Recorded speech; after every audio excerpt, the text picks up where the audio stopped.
Hello students, कैसे हो आप सभी लोग। आज के इस लेक्चर के अंदर हम लोग देखेंगे क्वेश्चन नंबर 13। इससे पहले मैंने 12 क्वेश्चंस को ऑलरेडी सॉल्व कर चुका हूं। ये हमारे पास में आईआईटी जेईई मेंस के अंदर आए हुए प्रीवियस ईयर के क्वेश्चंस हैं। इसी टाइप के क्वेश्चन आप लोगों को पीजीटी का कोई भी एग्ज़ाम हो, लाइक हमारे पास में एचटेट हो गया है, हमारे पास में यूपी टेट हो गया है, DSSS भी हो गया है। तो इसकी तो वैकेंसी आने वाली भी है। DSSS भी हो गया और इसके बाद में हमारे पास में यूपी टेट हो गया है, यूपी पीजीटी वाला। वहाँ पे भी इस टाइप के क्वेश्चंस, इसी पैटर्न पे, इसी लेवल के क्वेश्चंस आप लोगों को देखने के लिए मिलते हैं। यदि आप लोगों ने मेरे इससे पहले वाले 2 लेक्चर्स को नहीं देखा है तो उन्हें जाके आप लोग ज़रूर देखिए, आप लोगों को काफ़ी अच्छा लगेगा। और जो इसकी प्लेलिस्ट है वो हमारे पास है इनफाइनाइट सीरीज़ ऑफ PYQ। ठीक है, तो हमारे पास में फर्स्ट वाला क्वेश्चन जो कहता है उसे पढ़ लेते हैं। फर्स्ट है let f of x is equals to, हमारे पास में x² sine 1/x, x not equal to 0 पे, and 0 when x is equals to 0, then at x is equals to 0। हमें at x is equals to 0 पर check करना है कि function है जो वो f is continuous, f and f dash is continuous and f dash is continuous but not differentiable। सो देखो, first of all मैं आप लोगों को यहाँ से एक चीज़ बता देता हूँ। हर किसी ऑप्शन में f को कंटिन्यूस बताया गया है। जब यहाँ पे f डैश कैलकुलेट हो ही गया है तो दैट मीन्स इसका मतलब है f कंटिन्यूस ज़रूर है, क्योंकि यदि कंटिन्यूस नहीं होगा तो डिफरेंशिएबल तो होता ही नहीं, वो डिफरेंशिएशन कैलकुलेट नहीं होता। तो हर किसी ऑप्शन में यहाँ पे डिफरेंशिएशन भी दे रखा है, तो f कंटिन्यूस है, ये ज़रूर बात है। और आप लोगों को कैसे चेक करना है, डायरेक्ट चेक कर सकते हो। यहाँ पे f ऑफ 0 की जो वैल्यू है वो तो 0 है। ठीक है, अब हमें क्या चेक करना है, हमें चेक करना है limit x tends to 0 f of x, ये क्या आता है। तो लिमिट x टेंस टू 0, यहाँ पे x की जगह क्या, ये f ऑफ x क्या है, x² साइन 1/x। ठीक है, अब जब हम यहाँ पे इस जगह पे 0 पुट करते हैं x की जगह पे, तो ये हमारे पास 0 इंटू साइन 1/0। 1/0 हमारे पास में डिफाइन नहीं होता है, जो कि हमारे पास में साइन इनफाइनाइट हो जाता है। और जब हमारे पास में ये वैल्यू होती है, ये एक फाइनाइट वैल्यू निकल के आती है। 0 इंटू -1 से लेकर 1 के बीच में से कोई भी वैल्यू यहाँ पे हमारे पास आ सकती है। ठीक है, वो कोई भी वैल्यू हो सकती है। तो जब इसको हम 0 के साथ मल्टीप्लाई करेंगे तो वो 0 ही देने वाली है। दैट मीन्स जब हम f ऑफ x की लिमिट निकाली और f ऑफ 0 देखा तो वो दोनों आपस में बराबर हो चुके हैं। तो अभी हम कंटिन्यूस कह देते हैं। यदि हमारे पास में limit x tends to 0 f of x is equals to f of 0 आ जाता है, तो ये हमारे पास फंक्शन है जो वो कंटिन्यूस होता है। अब हमें सिंपली क्या चेक करना है, f डैश x कंटिन्यूस है या नहीं है। ठीक है, तो f डैश जब ये हमारे पास में हो चुका है, पहली बात आप लोगों को ये भी देखना पड़ सकता है कि f डैश हम कैलकुलेट कर पाएंगे या नहीं कर पाएंगे। लेकिन आप लोगों को प्रत्येक ऑप्शन, एवरी ऑप्शन के अंदर f डैश x कैलकुलेट करने के लिए बोला हुआ है ऑलरेडी कि f डैश x को देखना है फर्दर। तो हम f डैश x कैलकुलेट करते हैं। यहाँ से मैं इसको हटा देता हूँ। सो यहाँ से हमारे पास में f डैश x कैलकुलेट करोगे तो f dash x is equals to, इसका डिफ्रेंशिएशन करो, x² एज इट इज़ आ जाएगा। यहाँ पे हमारे पास साइन का क्या हो जाएगा, cos 1/x हो जाएगा। फिर और जो हमारे पास में एंगल है इसका भी होता है -1/x² हो जाएगा। ठीक है, फिर x² का करेंगे, साइन एज इट इज़ हो जाएगा, प्लस 2x साइन 1/x, ये हो चुका है। और 0 के ऊपर 0 ही है, ये हमारे पास x नॉट इक्वल टू 0 तब के लिए है। और जब x बराबर 0 वो हमारे पास 0 ही रहेगा। इसको थोड़ा सा और सॉल्व कर लेता हूँ मैं। यहाँ से x² से x² कैंसिल आउट हो जाएगा, माइनस cos 1/x। ठीक है, प्लस 2x साइन 1/x, ये हमारे पास 0। अब हमें ये वाला फंक्शन, अब हमारे पास न्यू फंक्शन बना है, ये इसको चेक करना है कि ये हमारे पास में, पहले तो हमें कंटिन्यूटी चेक करनी पड़ेगी। यदि फंक्शन कंटिन्यूस ही नहीं हुआ तो डिफरेंशिएबिलिटी का कोई काम ही नहीं होगा। ठीक है, तो हमारे पास में f डैश, यहाँ से f ऑफ x कैलकुलेट करते हैं, क्या आता है। लिमिट, ये भी सिंपल हमें कंटिन्यूटी चेक करनी है। देखो एफ डैश जीरो, ये वाली चीज़ यहाँ पे हमें कंटिन्यूटी के लिए क्या देखना है, एफ डैश, ये जीरो है, f dash zero is equals to limit x tends to zero f dash x, ये वाली चीज़ इस बार हमारे पास इक्वल होनी चाहिए, तो हम कह सकते हैं कि ये हमारे पास कंटिन्यूअस है। आप लोगों को समझाने में थोड़ा सा टाइम लग रहा है, आप लोग इजीली कर पाओगे जब इसकी जगह आप लोग जैसे ये वाला फंक्शन हम यहाँ पुट करेंगे, तो limit x tends to zero f dash की जगह क्या हो जाएगा, माइनस कॉस 1/x, फिर हमारे पास में क्या हो जाएगा, प्लस 2x साइन 1/x। ठीक है गाइस, अब हम जस्ट क्या करना है, जीरो को यहाँ पे पुट करना है सिंपली। तो यहाँ से जैसे ही हम जीरो को यहाँ पे पुट अप करते हैं, तो ये हमारे पास कॉस, ये 1/0, तो ये इनफाइनाइट आ जाएगा, plus 2 into zero into sine infinite. तो साइन इनफाइनाइट जैसे अभी मैंने बताया था, ये -1 से 1 के बीच में वेरी करेगा, लेकिन ये जीरो जो यहाँ पे है हमारे पास में, ये इसको जीरो करने वाला है। लेकिन जो हमारे पास में ये वाला फंक्शन आप लोगों को दिख रहा है माइनस कॉस इनफाइनाइट, इसके साथ ना तो एक्स है कि वो जीरो मिलके कर दे इसको, तो ये वाली चीज़ है, ये वाली चीज़ आप लोगों को -1 से लेकर 1 के बीच में ही देखने के लिए मिलेगी। मतलब जो कॉस वाली वैल्यू है वो काफ़ी हद तक ऑसिलेट करेगी, मतलब वो -1 से लेकर 1 के बीच में कोई भी वैल्यू दे सकता है जब हमारे पास में यहाँ पे फंक्शन की वैल्यू रखी जाएगी। दैट मीन्स यहाँ पे कोई भी फाइनाइट वैल्यू नहीं है, और हमें तो क्या चाहिए था, हमें तो जीरो चाहिए था। एफ डैश यदि जीरो, ये लिमिट जीरो आ जाती तो उसको हम कंटिन्यूस कह देते। इसका मतलब क्या हुआ, फर्स्ट ऑप्शन देखते हैं। देखो जब ये कंटिन्यूटी नहीं है तो डिफरेंशिएबिलिटी को चेक करने की ज़रूरत नहीं है, वो ऑलरेडी नॉट डिफरेंशिएबल होने वाला है। ठीक है, नॉट डिफरेंशिएबल अपने आप हो जाएगा, जब फंक्शन कंटिन्यूस नहीं होता है तो वो नॉट डिफरेंशिएबल होता है। ऑप्शंस को देख लेते हैं, हमें बेस्ट ऑप्शन चूज करना है। ठीक है, ए इज कंटिन्यूस, यस कंटिन्यूस था, but F dash is not differentiable, सही बात है, एफ डैश डिफरेंशिएबल नहीं था। आगे देखते हैं, एफ इज कंटिन्यूस, सही बात है, but F dash is not continuous. देखो यहाँ पे अभी मैंने बताया आप लोगों को जो एफ डैश है वो कंटिन्यूस नहीं है, तो ये वाला ऑप्शन इसकी तुलना में बेटर है। हमारे पास में जो ऑप्शन नंबर बी है, ये क्यों है, नॉट कंटिन्यूटी होने का मतलब है वो अपने आप बोल रहा है कि वो डिफरेंशिएबल नहीं है।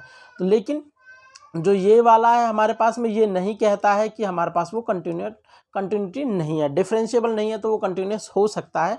इस वजह से हमारे पास में सेकंड जो फर्स्ट वाला ऑप्शन है वो गलत हो जाएगा। अब यहाँ पे देखो f and f dash both are continuous, f तो कंटिन्यूस था लेकिन एफ डैश कंटिन्यूस नहीं था। F dash is continuous but not differentiable, f dash हमारे पास कंटिन्यूस नहीं है, तो ऑप्शन नंबर बी हमारे पास करेक्ट है। मैंने देखो इससे पहले जो अभी मैंने एक क्वेश्चन सॉल्व किया है, यहाँ पे मैंने आप लोगों को एफ को सॉल्व करवाया था, लेकिन उसकी कोई ज़रूरत नहीं थी, जस्ट हमें एफ डैश एक्स इसको चेक करना था ये कंटिन्यूस है या नहीं है। तो जस्ट इसी में आप लोगों को पता चल जाता कि ऑप्शन नंबर बी करेक्ट है। ठीक है गाइज, तो चलते हैं नेक्स्ट क्वेश्चन की तरफ। नेक्स्ट क्वेश्चन है क्वेश्चन नंबर 14। क्वेश्चन नंबर 14 कहता है the relation R is equals to ordered pair a b such that GCD of a और बी की जो जीसीडी है वो 1 है। जीसीडी ए और बी की 1 है, दैट मीन्स ये हमारे पास को प्राइम नंबर्स हैं। इनके बीच का जो एलसीएम है, जीसीडी को हम एचसीएफ कहते हैं, एलसीएम ने एचसीएफ, ठीक है, जीसीडी को हम एचसीएफ भी कहते हैं sorry. So and 2a not equal to b, ये वाली कंडीशन भी काफ़ी इंपॉर्टेंट है। इसी के ऊपर जो क्वेश्चन है ये पूरा का पूरा बेस्ड है। A b belongs to Z is, तो यहाँ पे हमारे पास में ट्रांजिटिव, नॉट रिफ्लेक्ट, देखो ट्रांजिटिव हो गया, रिफ्लेक्सिव हो गया, सिमेट्रिक हो गया, इन तीनों की बात करेंगे। कोई भी फंक्शन सिमेट्रिक कब होता है, सिमेट्रिक यदि हमारे पास में a रिलेटिव टू ए का ए से खुद से रिलेशन मिल जाता है, तो उस फंक्शन को हम क्या कहते हैं बच्चों, रिफ्लेक्टिव कहते हैं। लेकिन अब हम मान के चलते हैं कि ये दोनों आपस में रिलेशन में हैं, तो इन कंडीशंस को भी फॉलो अप करना चाहिए इन्हें। ठीक है। तो अब हम GCD HCF लेते हैं, ए और ए की जगह मैं 5 ले लेता हूँ क्योंकि जेड से बिलोंग करते हैं तो सारे के सारे इंटीजर्स हैं। 5,5 लेता हूँ और मैं इनका HCF कैलकुलेट करने की बात करता हूँ तो 5 और 5 का HCF कितना आ जाता है बच्चों, 5 आता है। लेकिन यहाँ पे HCF क्या होना चाहिए था, 1 होना चाहिए था, ठीक है ना।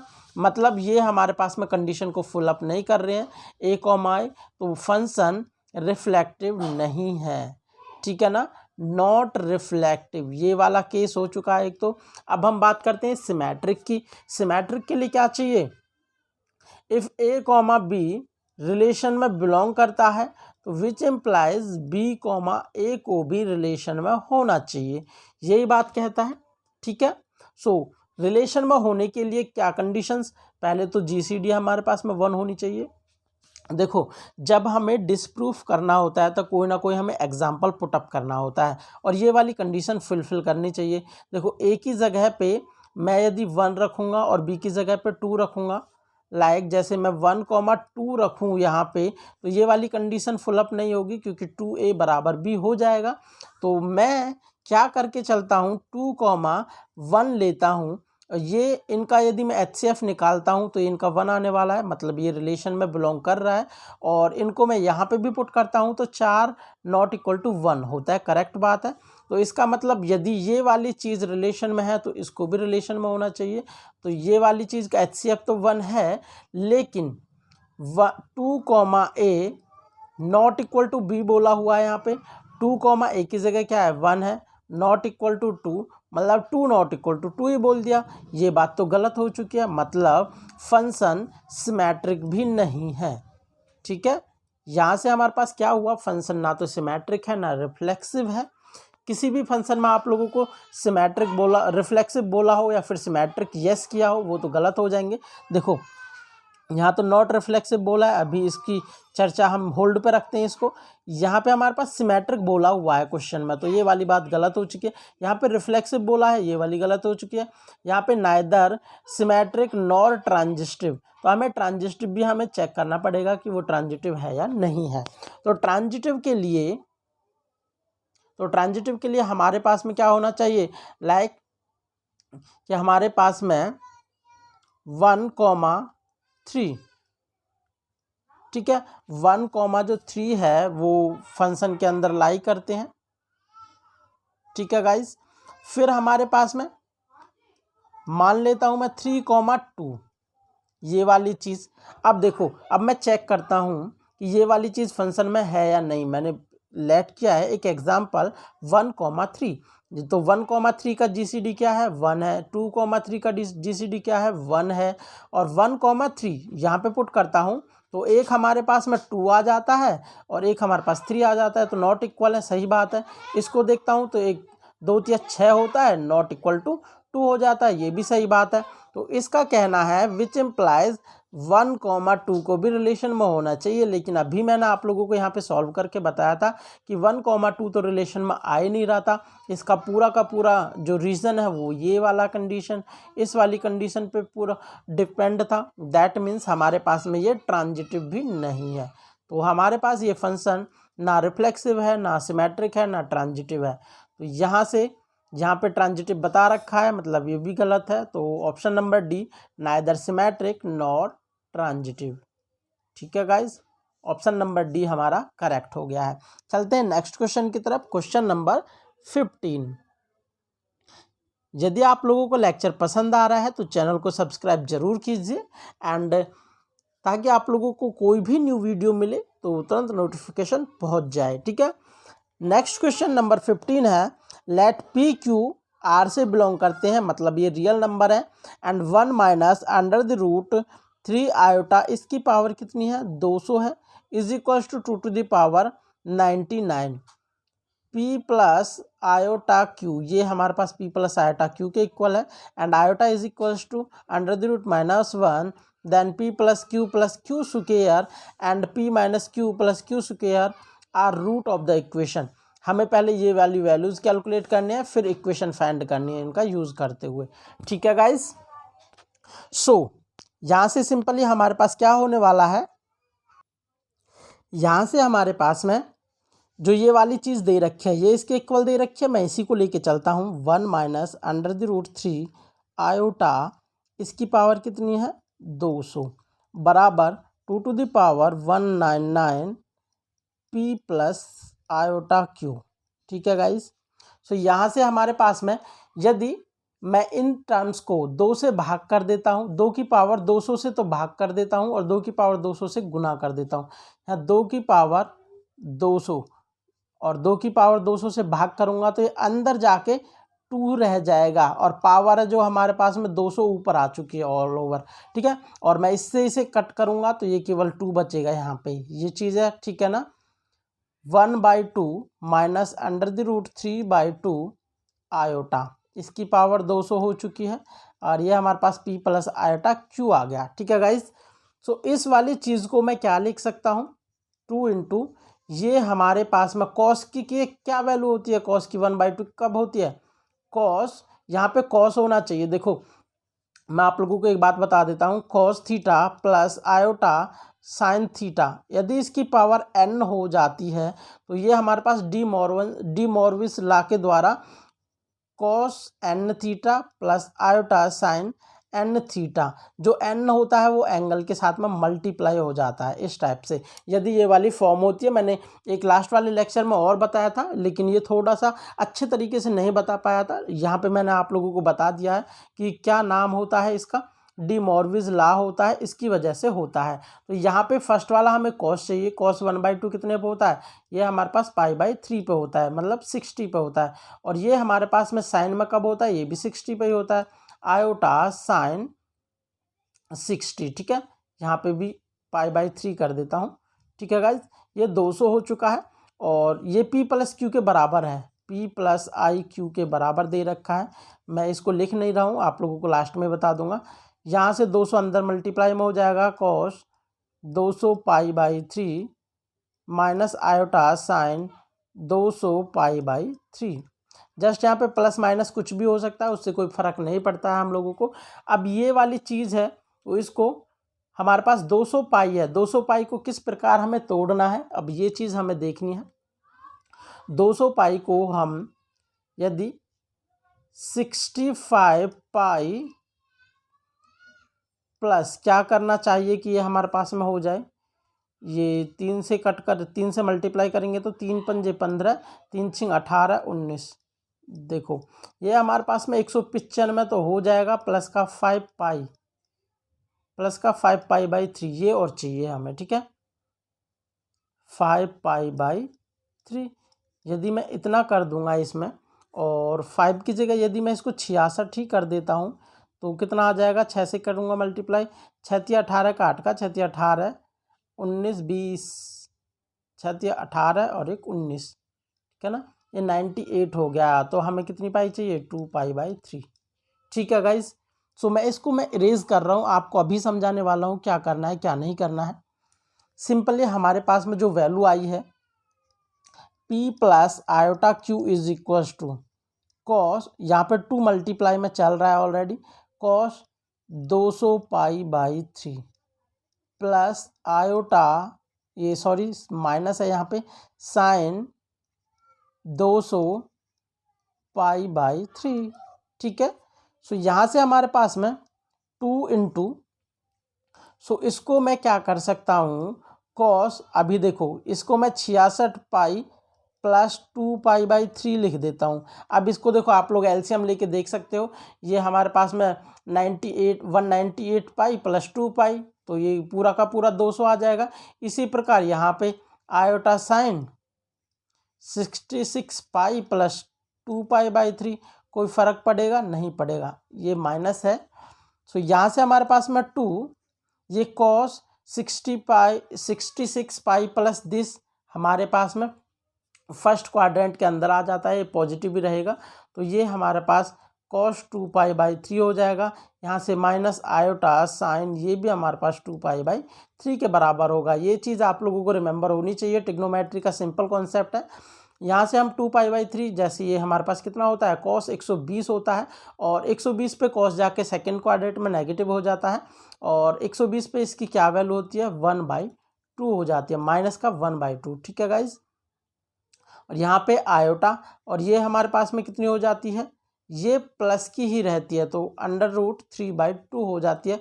और हम 2 से इसको डिवाइड करते हैं, क्या आ जाएगा, यहाँ पे हमारे पास में क्या होने वाला है, 2 से जैसे ही हम इसको डिवाइड करेंगे ये हमारे पास -1 हो जाएगा, माइनस आयोटा √3। ठीक है गाइज, ये हमारे पास। अब यहाँ से जब पी और क्यू की वैल्यू में कैलकुलेट करता हूँ, इस चीज़ को कंपेयर करते हुए, पी प्लस आयोटा क्यू था, पी की वैल्यू क्या आने वाली है, पी की वैल्यू -1 है।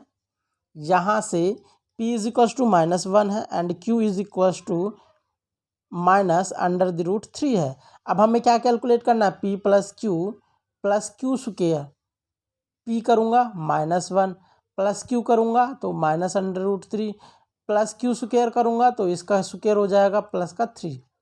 यहाँ से क्या आ जाएगा, 2 -√3, एक ये हो गया है। एंड ये कैलकुलेट करूँगा तो -1 माइनस माइनस प्लस √3 प्लस 3, यहाँ से क्या हो जाएगा, 2 प्लस √3। ये हमारे पास में रूट हैं। ठीक है, जो न्यू इक्वेशन बनेगी उसके हमारे पास में 2 रूट दे रखे हैं। इस जो बाकी की चीज़ें हैं मैं उसको हटा देता हूँ एक बार, काफ़ी बड़ा सॉल्यूशन हो जाता है, तो यहाँ पे हमें मिटाने की ज़रूरत पड़ जाती है। बाकी चीज़ें इजी हैं, लिखने में थोड़ा सा टाइम लग जाता है, आपको समझाने के लिए लिखना पड़ता है चीज़ों को। फिर अब देखो, अब ये हमारे पास में जो रूट है ये दे रखे हैं, तो इक्वेशन क्या हो जाती है, x² minus sum of roots, ये आप लोगों को पता है, x प्लस में प्रोडक्ट ऑफ रूट्स, यही चीज़ होती है। x² सम करेंगे तो √3 से √3 कैंसिल हो जाएगा, माइनस का 4x हो जाएगा। अब आप लोग ऑप्शंस में भी देख सकते हो माइनस का 4x, तो जो हमारे पास में c और a है ये तो कैंसिल आउट हो गया। अब इन दोनों की मल्टीप्लाई और करनी है जस्ट, तो क्या हो जाएगा, a प्लस बी, यहाँ से देखो मल्टीप्लाई कितनी ईजी है इसकी, 2 plus √3, a minus b, a plus b, मतलब a स्क्वेयर, 2 का स्क्वेयर 4 और b का स्क्वेयर -3 बराबर 1 हो गया। मतलब इनका जो प्रोडक्ट है वो 1 के बराबर है, +1। यहाँ पे हमारे पास में जिसमें भी +1 आ रहा है ये माइनस का 1 है, मतलब गलत हो गया, ये प्लस का 1 है, तो ऑप्शन नंबर जो बी है वो आप लोगों के लिए करेक्ट होने वाला है। एक क्वेश्चन के अंदर बहुत सारे कॉन्सेप्ट्स को मिलाया जाता है। यहाँ पे देखो ट्रिग्नोमेट्री का भी कॉन्सेप्ट था, और यहाँ पे जो क्वाड्रेटिक इक्वेशन है उसका भी कॉन्सेप्ट था, आप लोगों को समझ आया होगा, और कॉम्प्लेक्स नंबर का तो था ही। फिर इसी के साथ में डी मॉर्गन्स लॉ भी ऐड हुआ पड़ा था। ठीक है, अब चलते हैं नेक्स्ट क्वेश्चन पे, क्वेश्चन नंबर 16। क्वेश्चन नंबर 16 हमारे पास है, the distance of the point, इस पॉइंट का डिस्टेंस निकालना है, फ्रॉम द प्लेन, इस प्लेन से डिस्टेंस निकालना है, measured parallel to the line, इस लाइन के पैरेलल होना चाहिए तब जाके हमें डिस्टेंस कैलकुलेट करना है।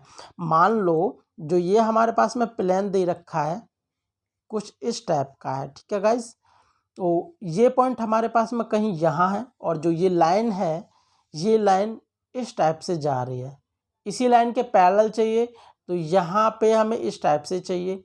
यहाँ पे इस पॉइंट को हम, ये प्लेन के ऊपर एक पॉइंट मान लेता हूँ मैं M, और ये हमारे पास जो पॉइंट गिवन है P मान के चलता हूँ इसको, -1 -16 ये पॉइंट है। और यदि मैं इस M पॉइंट को कैलकुलेट कर पाऊँ तो यहाँ से यहाँ तक का बाय डिस्टेंस फॉर्मूला के द्वारा आप लोग इजीली कैलकुलेट कर पाओगे। और आप लोग अब मुझे ये बात बताइए, 12th क्लास में आप लोगों ने 6th चैप्टर में पढ़ा होगा, एक लाइन की इक्वेशन बनाने के लिए आपको क्या क्या चाहिए होता है, एक तो पैरेलल वेक्टर चाहिए, किसके पैरेलल जाएगी लाइन, और एक हमारे पास में पॉइंट चाहिए, यही चाहिए। इसकी इक्वेशन क्या होती है, x माइनस x0 अपॉन में a, जो वेक्टर पैरेलल है, यहाँ पे हमारे पास हो जाएगा y minus y0 upon b and z minus z0 upon c। इस क्वेश्चन को मैं आप लोगों को एक शॉर्ट ट्रिक के द्वारा भी समझाऊंगा, और पहले मैं इसको समझा देता हूं कि ये हमारे पास किस प्रकार से होगा। ठीक है, सो इस इक्वेशन को ये है, देखो पहले x होता है, फिर माइनस में x0 है, y होता है, माइनस में y0, z होता है, माइनस में z0। यहाँ पे देखो ये ओके है, कोई प्रॉब्लम नहीं है, लेकिन इस जगह पे हमारे पास में यहाँ पे देख सकते हो 2 माइनस वाई लिखा हुआ है, तो हमें क्या चाहिए था, y माइनस टू। सो ऊपर से माइनस कॉमन लेंगे तो वो माइनस का नीचे निकल के आ जाएगा, मतलब हमारे पास यहाँ माइनस का 4 है। यहाँ पे z माइनस थ्री ओके है, कोई प्रॉब्लम नहीं है। जो ये वाली लाइन है, गिवन लाइन है, ये किसके अकॉर्डिंग है हमारे पास में, ये हमारे पास है 3 कॉमा माइनस 4 कॉमा 12, इसके अकॉर्डिंग बनी हुई है। और हमें इस लाइन की इक्वेशन कैलकुलेट करनी है। इस लाइन की जो इक्वेशन है, ये एक पॉइंट दे रखा है जिसको हमने x0 comma y0 comma z0 ये माना हुआ है। इसको मैं आप लोगों को शॉर्ट मेथड से भी बताऊंगा, लेकिन समझाने के लिए एक प्रॉपर वे से आप लोगों को बता रहा हूँ, ठीक है ना। ये पॉइंट हो चुके हैं और ये हमारे पास में जब ये दोनों आपस में पैरेलल हैं तो ये वाली चीज़ पैरेलल यहाँ पे भी काम आ जाएगी। इक्वेशन क्या निकल के आएगी बच्चों, x माइनस ऑफ -1 तो प्लस का 1 हो जाएगा, अपॉन a की जगह क्या है 3 है, is equals to y minus 9 upon minus का 4 is equals to z minus 12 upon minus 16। Sorry ये हमारे पास में मैंने ऊपर नीचे लिख दिया है। ऊपर यहाँ पे हमारे पास में 16 होने वाला है, ये वाला पॉइंट लिखना है मुझे 16 अपॉन में यहाँ पे लिखना था मुझे 12। इसको मैं लैम्डा के इक्वल मान लूँगा। अब यहाँ से मुझे x की वैल्यू कैलकुलेट करनी है, तो ये वाला पॉइंट एक जनरल पॉइंट निकल के आएगा, ठीक है, ये वाला पॉइंट। तो ये वाला पॉइंट कहाँ पे, देखो प्लेन के ऊपर भी है ये वाला पॉइंट और इस लाइन के ऊपर भी है, तो यहाँ से लाइन के पॉइंट निकालेंगे और इसको प्लेन की इक्वेशन में पुट अप कर देंगे। सिंपल यही होने वाला है। आप लोगों को शॉर्ट मेथड भी बताने वाला हूँ मैं इसका। यहाँ से जब हम निकालेंगे x is equals to 3 lambda minus 1, x के बराबर हो जाएगा और y के बराबर हो जाएगा माइनस का 4 लैम्डा ये प्लस का 9 हो जाएगा, and z is equals to 12 lambda minus minus plus 16 हो जाएगा। अब ये पॉइंट हमारे पास में प्लेन के ऊपर भी है, तो ये प्लेन की इक्वेशन को भी सेटिस्फाई करेगा। इन पॉइंटों को मैं यहाँ पे पुट कर देता हूँ, तो ये क्या हो जाएगा हमारे पास में 3 दूनी 6, ये सॉरी 26 लिख गया है, ये 3 दूनी 6 है, 6 लैम्डा माइनस 2, फिर हम इसको पुट अप करेंगे तो 3 की मल्टीप्लाई होगी इसके साथ, 12 लैम्डा प्लस 27, फिर हम करेंगे तो माइनस का 12 lambda minus 16 is equals to 5 हो जाएगा, ठीक है। यहाँ से देखो ये 12 लैम्डा माइनस का, 12 लैम्डा माइनस का और ये 6 प्लस का है, तो यहाँ से क्या निकल के आने वाला है, माइनस का 18 लैम्डा निकल के आएगा। इसको करेंगे, ये हमारे पास में माइनस का 2 है और ये हमारे पास में माइनस का 16 है, तो ये हमारे पास में कितना हो जाएगा, ये भी माइनस का 18 हो जाएगा और ये प्लस का देखो 27 लिखा हुआ है, प्लस का 27। मैं इसको एक साथ ही कर देता हूँ। जब मैं प्लस के 27 में से 18 घटाऊंगा तो ये हमारे पास में 9 निकल के आ जाएगा, ठीक है स्टूडेंट्स यहाँ पे हमारे पास में एक छोटी सी मिस्टेक हुई है, सिल्ली सी मिस्टेक। यहाँ पे देखो आप लोगों को माइनस का 16 था, लेकिन मैंने यहाँ पे प्लस का 16 यूज़ कर लिया, इस वजह से गलत हुआ है। यहाँ पे प्लस का होना चाहिए, ठीक है, ये प्लस का होगा तो ये जहाँ पे भी 16 था उसके साइन चेंज हो जाएंगे, यहाँ माइनस का हुआ और यहाँ पे आप लोगों के लिए प्लस हो जाएगा। इनको जब मैं इसको घटाऊँगा, ये प्लस के ये 27 है, माइनस का 2 है, ये 25 हो जाएगा, यहाँ से 25 और 16 को ऐड करेंगे तो 41 हो जाएगा, प्लस के 41 होने वाला है, ठीक है ना, इज इक्वल्स टू 5। इसको दूसरी तरफ लेके जाऊंगा, ये 41 माइनस का हो जाएगा, तो हमारे पास निकल के आएगा minus 18 lambda is equals to, ये 41 दूसरी तरफ जाएगा, 5 में से घटेगा तो माइनस का 36, ठीक है। लैम्डा के बराबर हमारे पास सिंपली 2 आने वाला है, ठीक है, तो ये हमारे पास लैम्डा के बराबर 2 आ गया है। अब लैम्डा के बराबर यहाँ पे वैल्यू पुट अप करेंगे और फिर हमारे पास m की वैल्यू निकल के आ जाएगी, फिर हम p और q के बीच का जो डिस्टेंस है बाय डिस्टेंस फॉर्मूला कैलकुलेट कर पाएंगे, ठीक है। यहाँ तक आप लोगों को जो लैम्डा निकालने के लिए ज़रूरत पड़ी है, इतना सब कुछ करने के लिए आपको मैं अभी से जस्ट सिंपल और छोटे से टॉपिक की तरह, मतलब शॉर्ट ट्रिक की तरह आप लोगों को बताना चाहूँगा कि लैम्डा की वैल्यू 2 आनी है केवल, ठीक है ना, बाकी उसके बाद हम सॉल्व करने वाले हैं। यहाँ से देखो, जिसके लिए अभी मैंने आप लोगों को लिए पैरेलल वेक्टर तो बता दिया था, यहाँ से जो वेक्टर निकल के आएगा वो मैं कैलकुलेट कर लेता हूँ। इसको मैं बी वेक्टर का नाम दे देता हूँ। यहाँ से 3 आया था और ये आगे पीछे होने वाला है, ये ध्यान रखना चाहिए कि y माइनस वाई 0 होना चाहिए था, लेकिन ये उल्टा है, तो यहाँ पे ये i तो हो गया है, लेकिन यहाँ पे माइनस का 4j हो जाएगा और यहाँ पे हमारे पास में प्लस का 12k हो जाएगा, या फिर इनको हम बोल सकते हैं 3 माइनस 4 12। सो यहाँ से हमारे पास में जो m वैल्यू निकल के आने वाली थी और p क्या है, ये पॉइंट भी लिख लेता हूँ मैं, p इज इक्वल टू -1 9 -16। जो p निकल के आने वाला था, इस b के साथ हम लैम्डा की मल्टीप्लाई करेंगे और जस्ट इसको ऐड अप कर देंगे, ठीक है ना। इसको क्या करना है, हमें ऐड करना है, ठीक है स्टूडेंट्स। सो हमारे पास में यहाँ से क्या निकल के आएगा, 3 लैम्डा -1, फिर हमारे पास में क्या निकल के आएगा, माइनस का 4 लैम्डा प्लस का 9, फिर क्या निकल के आएगा 12 लैम्डा, ये प्लस करना पड़ेगा, माइनस का 16 हो गया, ठीक है। तो ये सारी चीज़ें हैं, ये हमारे पास डायरेक्ट m निकल गया और ये वाली चीज़ इस प्लेन की इक्वेशन को सेटिस्फाई करने वाला है। अभी बताया था 6 लैम्डा -2 -12 लैम्डा प्लस 27 प्लस ये हमारे पास, सॉरी ये माइनस हो जाएगा क्योंकि माइनस जेड करना है, लैम्डा और ये प्लस का 16 इज इक्वल्स टू 5। जस्ट हमें सॉल्व करना था, ये 16 18, ये आप लोगों को अभी लास्ट वाला स्टेप है, जस्ट -18 लैम्डा हो गया था, यहाँ पे प्लस के 41 is equals to 5 and 18 lambda -18 lambda is equals to -36। So lambda is equals to क्या निकल के आया था हमारे पास, लैम्डा इज इक्वल्स टू 2। तो ये आप लोगों के लिए एक प्रकार की शॉर्ट ट्रिक है, शॉर्ट ट्रिक कैसे हमें लैम्डा कैलकुलेट करना है। जैसे हम लैम्डा की वैल्यूज़ को यहाँ पे पुट करेंगे तो m निकल के आ जाएगा, m निकाल लेता हूँ मैं यहाँ से, 2 पुट करते हैं, 2 3 6 में से 1 गया तो हमारे पास 5 हो गया, फिर यहाँ पे पुट करेंगे तो माइनस के 4 दूनी 8 और ये प्लस का 9 है, ये 1 हो गया, फिर यहाँ पे पुट करूँगा 24 में से ये हमारे पास 16 को हटा देना है, वो हमारे पास कितना हो जाएगा, ये 8 हो जाएगा, ठीक है। ये वाला पॉइंट है और ये वाला पॉइंट है, इन दोनों के बीच में डिस्टेंस फॉर्मूला हमें लगा देना है। यहाँ पे m की वैल्यू लिख देता हूँ 5 1 8। अब मैं इस सब को यहाँ से नीचे से हटा देता हूँ। आई होप आप लोगों को समझ आ गया होगा कि जो ये शॉर्ट ट्रिक आप मैंने आप लोगों के सामने यूज़ करी है, सिंपल है काफ़ी, लेकिन जो इसका बेस था वो भी बताना ज़रूरी था, तो मैंने आप लोगों को बताया था। यदि आप लोगों को पसंद आ रहे हैं तो कमेंट सेक्शन में कमेंट ज़रूर किया कीजिए, ठीक है। तो pm की वैल्यू कैलकुलेट करनी है सिंपली, ये हमारे पास -1 है, ये 5 है, -1 में से -5 घटेंगे तो माइनस का 5 करके 6, -6 का स्क्वायर 36 हो जाएगा।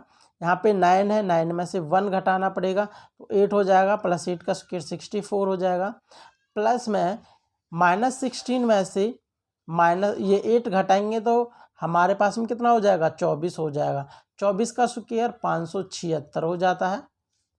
और इसको और फर्दर सॉल्व करते हैं, ये 100 हो गया है और ये 576 कितना हो जाएगा, 676। जब आप लोग 676 को सॉल्व करोगे तो ये 26 का हमारे पास में रूट निकल के आएगा, जो कि ऑप्शन नंबर सी है, ठीक है। काफ़ी छोटा है, शॉर्ट ट्रिक भी आप लोगों के लिए है, इसके लिए शॉर्ट ट्रिक अवेलेबल है, आप लोग जाके देख सकते हो, सिंपल। फिर चलते हैं नेक्स्ट क्वेश्चन की तरफ। नेक्स्ट क्वेश्चन हमारे पास में हो जाता है क्वेश्चन नंबर 17। यहाँ पे हमारे पास में दे रखा है tan inverse 1 plus √3 upon 3 plus √3 plus sec inverse √8 plus 4 √3 upon 6 plus 3 √3 is equals to, ये हमें सॉल्व करना है सिंपली। जो एंगल में दे रखा है इसका हमें सिंपल पहले तो रेशनलाइजेशन करना है, क्योंकि नीचे जो टर्म्स दे रखी है ये हमारे पास √ के अंदर दे रखी है, इनको हम पहले सॉर्ट आउट करते हैं थोड़ा सा, ठीक है। रैशनलाइजेशन अभी मैं इनको नहीं छेड़ रहा हूँ, पहले मैं इनको ही सॉल्व कर लेता हूँ, बाद में डायरेक्ट tan इनवर्स के अंदर और sec इनवर्स के अंदर पुटअप कर दूंगा वैल्यूज़ को, ठीक है। 1 प्लस √3 अपॉन 3 प्लस √3, यहाँ पे मुझे रैशनलाइजेशन करना है तो 3 माइनस √3 एंड सिमिलरली 3 माइनस √3, ये हो गया है। अब इन दोनों की मैं मल्टीप्लाई करता हूँ तो यहाँ से जो हमारे पास निकल के आएगा 3 माइनस √3, फिर √3 की मल्टीप्लाई करूँगा।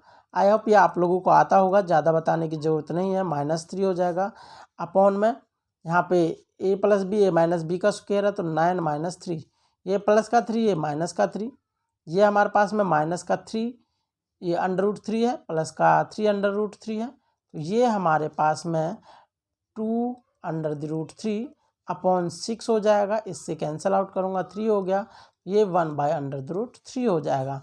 सो यहाँ पे वैल्यू आएगी जो 1/√3 आ जाएगी, ठीक है। और इसके बाद मैं जो इसको सॉल्व करूँगा, यहाँ से 8 + 4 √3, यहाँ पे भी ये 6 है, 6 + 3 √3, यहाँ पे मल्टीप्लाई करना है 6 - 3 √3 अपॉन 6 - 3 √3, ठीक है स्टूडेंट्स। इनको मैं मल्टीप्लाई करूँगा तो ये हमारे पास a + b a - b बनता है 36 माइनस 3 × 9 9 × 27 हो जाता है। ये हमारे पास सिंपल ये वाला तो 9 निकल के आएगा। अब ऊपर वाला सॉल्व करना है, यहाँ पे 8 की मल्टीप्लाई करूँगा तो 8 × 6 = 48 हो जाएगा। फिर हमारे पास में 8 × 3 = 24 √3, इसकी मल्टीप्लाई करूँगा तो ये हमारे पास में प्लस का 24 √3 हो जाएगा। इसके साथ मल्टीप्लाई करूँगा तो माइनस 4 × 12 है और √3 तो 3 बन जाएगा, 12 × 36, ठीक है। यहाँ से ये प्लस का ये माइनस का कैंसल आउट हो गया, ये 48 है, ये हमारे पास माइनस का 36 है, तो ये 16 निकल के आ रहा है, ठीक है ना। ये सॉरी, ये 12 निकल के आएगा। यहाँ से हमारे पास प्लस का 12 है, ये हमारे पास 9 है। सो यहाँ से 12/9, इसको मैं कैंसिल आउट करूँगा, 3 से कट कर देता हूँ मैं, 3 से 4 बार जाएगा, फिर हमारे पास में 3 से 3 बार जाएगा, 4/3 है, ठीक है स्टूडेंट्स। फिर आप लोग देख सकते हो टोटल के ऊपर अंडर रूट दे रखा है, सो टोटल के ऊपर मैं अंडर रूट भी यहाँ पे चढ़ा देता हूँ। सॉरी, क्या प्रॉब्लम हो रही है। सो ये हमारे पास 2/√3 हो जाएगा, ठीक है। यहाँ पे 2/√3, यहाँ पे 1/√3। मैं सारे को इरेज कर रहा हूँ, आप लोगों को समझ आ गया ये कैसे सॉर्ट आउट हुआ है। यहाँ पे हमारे पास में tan इनवर्स 1/√3 था और यहाँ पे sec इनवर्स 2/√3 हो गया है, ठीक है। अब tan इनवर्स 1/√3 ये कितने के ऊपर होता है, ये π/6 के ऊपर होने वाला है। एंड प्लस में ये sec के अंदर हमारे पास कितने पे हो जाता है, ये भी π/6 के ऊपर ही हो जाता है। ये हमारे पास में 2π/6, तो ये π/3, जो करेक्ट आंसर है ऑप्शन नंबर सी करेक्ट हो गया है। ट्रिग्नोमेट्री की चीज़ें आप लोगों को सिंपल सी आनी चाहिए कि कौन सा कितने एंगल पर होता है। चलते हैं नेक्स्ट क्वेश्चन की तरफ। Question number 18। क्वेश्चन नंबर 18 क्या कहता है हमारे पास में, late u = i - j + 2k, v = 2i + j - k, u dot, ये v डॉट w हमारे पास 2 दे रखा है, v cross w = u + λv, then the u dot w। तो u डॉट w की वैल्यू हमें कैलकुलेट करनी है। यहाँ से ये चीज़ दे रखी है, ये चीज़ दे रखी है, तो इस चीज़ को मैं उठा लेता हूँ। यहाँ पे v क्रॉस w बराबर दे रखा है u + λv। देखो मैं बार नहीं लगा रहा हूँ इनके ऊपर, जो भी हमारे पास एरो लगी हुई है ये आप लोगों को अंडरस्टैंड होना चाहिए।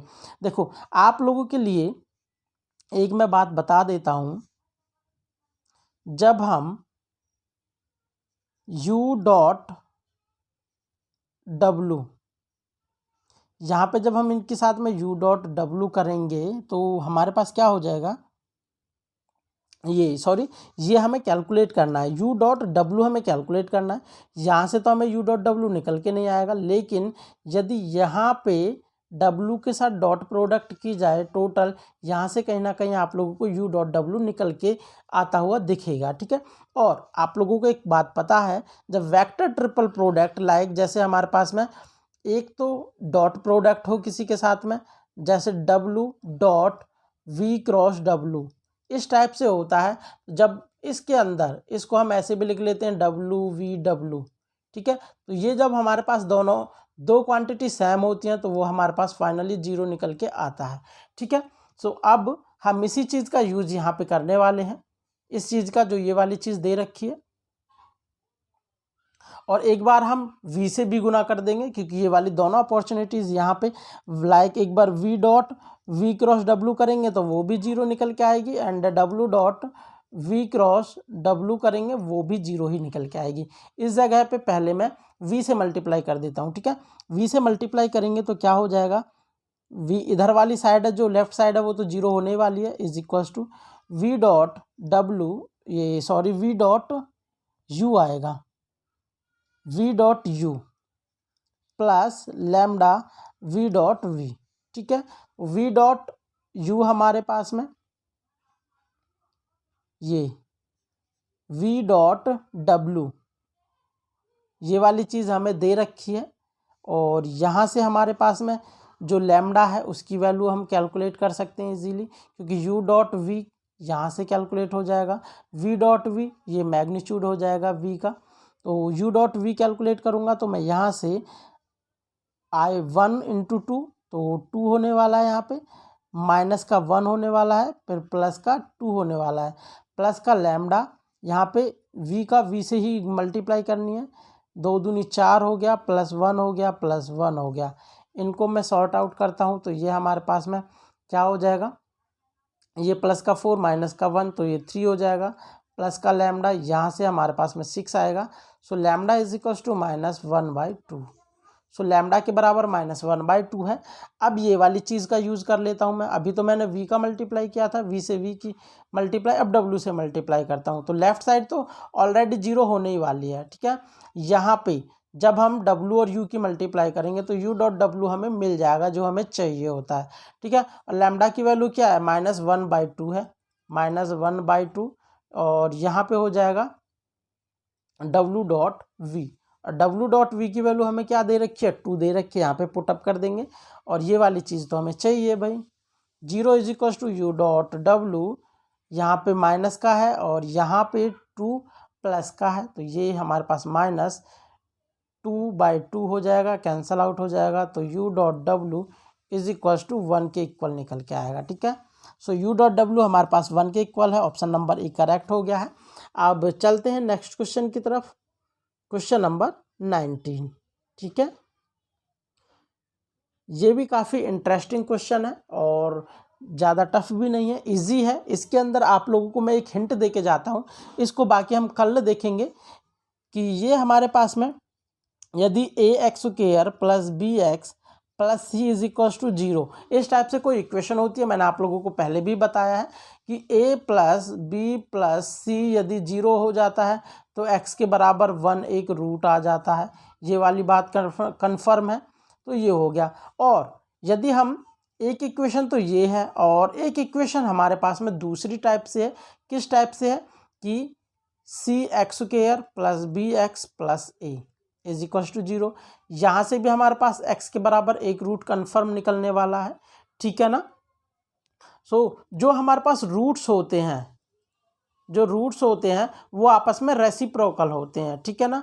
जो दोनों रूट होते हैं, यदि एक रूट अल्फ़ा है तो सेकंड वाला रूट वो 1/α होने वाला है, ठीक है। यहाँ से ये आप लोगों को कंडीशन समझ आई। यदि ये इस टाइप से इक्वेशन मिल जाती, यहाँ पे a और c है और ये आपस में कोफिशिएंट्स इधर उधर चेंज हो रहे हैं, देखो ये यहाँ पे जा रहा है और जो c है वो यहाँ पे जा रहा है, b एज इट इज़ यहाँ पे है, तो इस टाइप से हमारे पास में एक रूट अल्फ़ा होगा तो दूसरा रूट 1/α होगा। दैट मीन्स यदि एक रूट x होगा तो दूसरा रूट भी एक रूट 1 होगा तो दूसरा रूट भी 1/1 होके 1 ही होने वाला है, ठीक है। इस वाली कंडीशन का मैं यहाँ पे आप लोगों के लिए कल यूज़ करूँगा। आज के लिए बस इतना ही, और ये वाला मैं कल के लेक्चर में नहीं बताऊंगा आप लोगों को, बस यहाँ से आगे ही मैं इसको सॉल्व करूँगा, इसमें काफ़ी टाइम लग जाएगा। मैंने जस्ट ये प्रॉपर्टी आप लोगों को समझाई है और इसका डिफ्रेंशिएशन करना है हम लोगों को, फिर यहाँ से कुछ वैल्यूज़ निकल के आएंगे, उनको यहाँ पे पुट अप कर देंगे, ठीक है। तो ठीक है, आज के लेक्चर में बस इतना ही, मिलते हैं नेक्स्ट लेक्चर में। यदि आप लोग मेरे यूट्यूब चैनल पर पहली बार आए हो तो चैनल को सब्सक्राइब कीजिए एंड बेल आइकन को दबाना न भूलें। यदि लेक्चर आप लोगों को पसंद आते हैं तो अपने दोस्तों के साथ इसे शेयर कीजिए। Thank you, take care, bye bye, मिलते हैं नेक्स्ट वीडियो में।